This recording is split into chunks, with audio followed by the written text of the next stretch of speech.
नमस्ते दोस्तों। आज हम बात करने जा रहे हैं एक ऐसी किताब के बारे में जिसने दुनिया भर में लाखों लोगों की सोच बदल दी। The body keeps the score, जिसे लिखा है प्रसिद्ध मनोचिकित्सक बेसिल वॉन डेर कोल ने। ये किताब हमें बताती है कि ट्रॉमा यानी किसी दर्दनाक अनुभव का असर सिर्फ हमारे दिमाग पर नहीं बल्कि हमारे शरीर पर भी गहराई से दर्ज हो जाता है। किताब का नाम ही कहता है बॉडी कीप्स द स्कोर, यानी हमारा शरीर उस दर्द का हिसाब रखता है, चाहे हम उसे भूल भी जाएं। भाग एक, ट्रॉमा क्या है और यह कैसे असर डालता है। डॉ वैन डेयर कोल्क अपने अनुभव बताते हैं कि उन्होंने वियतनाम युद्ध के सैनिकों, बच्चों और घरेलू हिंसा के पीड़ितों के साथ काम किया। उन्होंने देखा कि कई लोग जो युद्ध या हिंसा से लौटे थे, बाहर से ठीक दिखते थे लेकिन अंदर से टूट चुके थे। ट्रॉमा सिर्फ कोई बड़ा हादसा नहीं होता, ये किसी भी ऐसी स्थिति से हो सकता है जहां इंसान असहाय, डर या बेबस महसूस करे, जैसे बचपन में शोषण, घरेलू हिंसा, दुर्घटना या किसी करीबी को खो देना। ट्रॉमा के बाद इंसान का दिमाग सर्वाइवल मोड में फंस जाता है, मतलब शरीर हमेशा खतरे के लिए तैयार रहता है, भले ही अब खतरा खत्म हो चुका हो। भाग दो, दिमाग पर ट्रॉमा का असर। किताब में 3 दिमागी हिस्सों का जिक्र है। रेप्टिलियन ब्रेन, बेसिक सर्वाइवल के लिए। Limbic system, emotions. नियोकॉर्टेक्स, सोचने समझने की क्षमता। जब ट्रॉमा होता है तो लिम्बिक सिस्टम यानी भावनात्मक दिमाग हावी हो जाता है। नियोकॉर्टेक्स, जो हमें सोचने और निर्णय लेने में मदद करता है, वो बंद हो जाता है। इसलिए ट्रॉमा के शिकार व्यक्ति को अक्सर लगता है कि वो फिर से उसी दर्द में फंस गया है। एक आवाज, एक गंध या कोई दृश्य और दिमाग तुरंत पुराने खतरे को फिर से महसूस करने लगता है। शरीर में भी इसका असर होता है। दिल की धड़कन बढ़ना, पसीना आना, नींद न आना और हमेशा सतर्क रहना। भाग 3, शरीर सब याद रखता है। यह किताब का मुख्य संदेश है। Body keeps the score. डो कोल्क बताते हैं कि ट्रॉमा सिर्फ यादों में नहीं रहता, यह शरीर की हर कोशिका में दर्ज हो जाता है। इसलिए सिर्फ बात करने वाली थेरेपी, टॉक थेरेपी से कई बार राहत नहीं मिलती।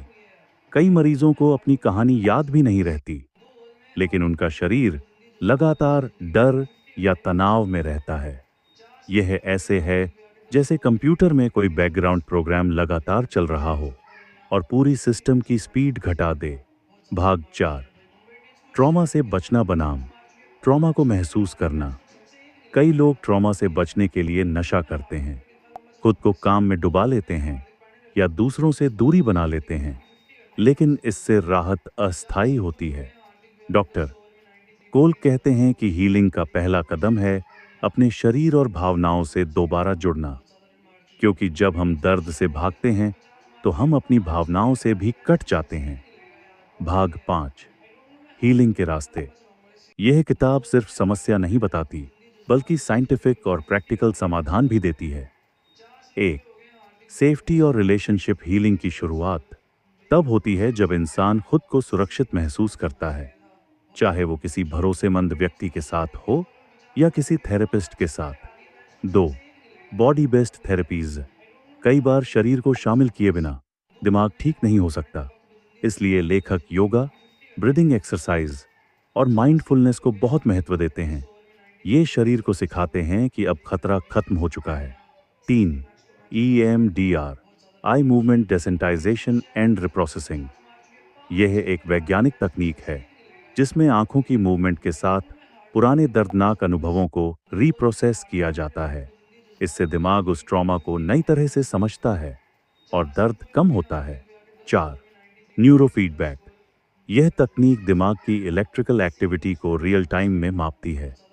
मरीज अपने दिमाग को खुद रीट्रेन करना सीखते हैं ताकि वो अधिक शांत और स्थिर रह सके। 5वीं, क्रिएटिव थेरेपीज। लेखक कहते हैं कला, डांस, म्यूजिक या ड्रामा जैसे माध्यम इंसान को अपनी भावनाएं व्यक्त करने में मदद करते हैं, जहां शब्द कभी कभी काम नहीं करते। भाग 6 है बच्चों और समाज की भूमिका। डॉ कोल्क बताते हैं कि बचपन में हुआ ट्रॉमा सबसे गहरा असर छोड़ता है। अगर बच्चा सुरक्षित, प्यार भरा माहौल नहीं पाता, तो उसका दिमाग ठीक से विकसित नहीं होता। इसलिए किताब समाज को संदेश देती है। अगर हम बच्चों को सुरक्षित और प्यार भरा वातावरण दें, तो हम ट्रॉमा के चक्र को रोक सकते हैं। निष्कर्ष, the body keeps the score हमें याद दिलाती है कि हीलिंग सिर्फ दिमाग की नहीं, पूरे शरीर की यात्रा है। लेखक का संदेश बहुत सरल लेकिन गहरा है। आपका शरीर आपका साथी है, दुश्मन नहीं। अगर आप उसके संकेत सुनना सीख लें, तो वही आपको ठीक कर सकता है। तो दोस्तों, अगर आप या आपके आसपास कोई ट्रॉमा से जूझ रहा है, तो ये किताब सिर्फ जानकारी नहीं, एक रास्ता दिखाती है, दर्द से बाहर निकलने का और खुद से दोबारा जुड़ने का। अगर आपको यह वीडियो मददगार लगा, तो लाइक करें, शेयर करें और बताएं कि किताब का कौन सा हिस्सा आपको सबसे ज्यादा छू गया। और हाँ, अगली वीडियो में हम बात करेंगे ऐसी ही एक और किताब की, जो आपके अंदर की ताकत को जगाएगी।